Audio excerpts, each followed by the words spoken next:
নমস্কার, আপনারা দেখছেন নিউজ বিশ্ব বাংলা, সময়ের সাথে মানুষের পাশে। আমি আপনাদের সঙ্গে দীপ্ত রায়। চোখ রাখবো এখনকার তাজা খবরে। প্রচারে অভিনবত্ব আনতে সেলুনে ভিড় রাজনৈতিক সমর্থকদের। মাথার চুল কেটে তৈরি হচ্ছে পছন্দের প্রতীক। ভোট প্রচারে এমনই অভিনবত্বের ছোঁয়া পড়েছে আরামবাগে। কেউ ভক্ত দিদির, আবার কেউ ভক্ত মোদির। তাই কারো মাথায় জোড়া ফুল, তো কারো মাথায় পদ্ম। লোকসভা ভোটের প্রচারে অভিনবত্ব আনতে মাথার চুল কেটে পছন্দের প্রতীক আঁকা হচ্ছে।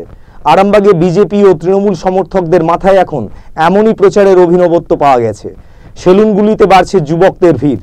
কাজ অনুযায়ী টাকা, কারো 150, তো কেউ 200 টাকা খরচ করলেই মাথায় মিলছে পছন্দের দলের প্রতীক। তবে সময় দিতে হবে বেশ কয়েক ঘন্টা।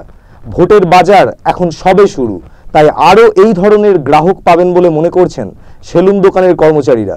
সব মিলিয়ে ভোট প্রচারে অভিনবত্ব আনতে আরামবাগে বিজেপি ও তৃণমূল সমর্থকদের উদ্যোগ একটু অন্যরকম।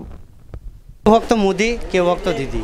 আমরা এই মুহূর্তে এমন একজনকে পেয়ে গেছি, তার কাছ থেকে সরাসরি কিছু জেনে নেব। আপনি এই ধরনের চুল কেন কাটছেন? দেখুন, নরেন্দ্র মোদী প্রধানমন্ত্রী হওয়ার পর উনি যেই কাজগুলো করেছেন সেই কাজে আমি খুবই ইমপ্রেস। সামনে পুলওয়ামা হামলার পর উনি দেশের জন্য যেই কাজগুলো করেছেন তার জন্য আমি আরও বড় ইমপ্রেস। এর জন্য কে কী বলে আমি আমার দেখে লাভও নেই। আমি মন থেকে নরেন্দ্র মোদীকে ভালোবাসি, তার দেশভক্তিটাকে আমি ভালোবাসি, এবং আমি একজন ভারতীয়, আমার কর্তব্য দেশভক্তি। অতএব সেই হিসেবে আমি নরেন্দ্র মোদীকে ভালোবাসি এবং আমি চাই 2019 সালে উনি আরেকবার প্রধানমন্ত্রী পদে নিযুক্ত হন। এটাই হচ্ছে আমাদের লক্ষ্য। সেই কারণে তার পার্টিকে ভালোবেসে আমি তার পার্টির লোগোটি ভোটের সময়, এবং তাছাড়া কালকে আমাদের 3 তারিখ আছে, উনি আসছেন, নরেন্দ্র মোদী প্রধানমন্ত্রী আসছেন ব্রিগেড সভায়, সেই জন্যই আরও করা। আমার নাম জিৎ চৌধুরী। আপনার কাছে কত ধরনের মানুষ এই ধরনের চুল কাটতে আসছে? অনেক রকমের মানুষ আসছে। কী রকম ছাড় দিচ্ছে?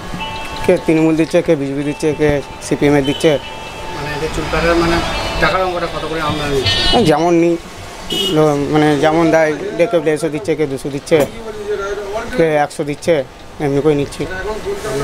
আমার নাম তোতন দাস।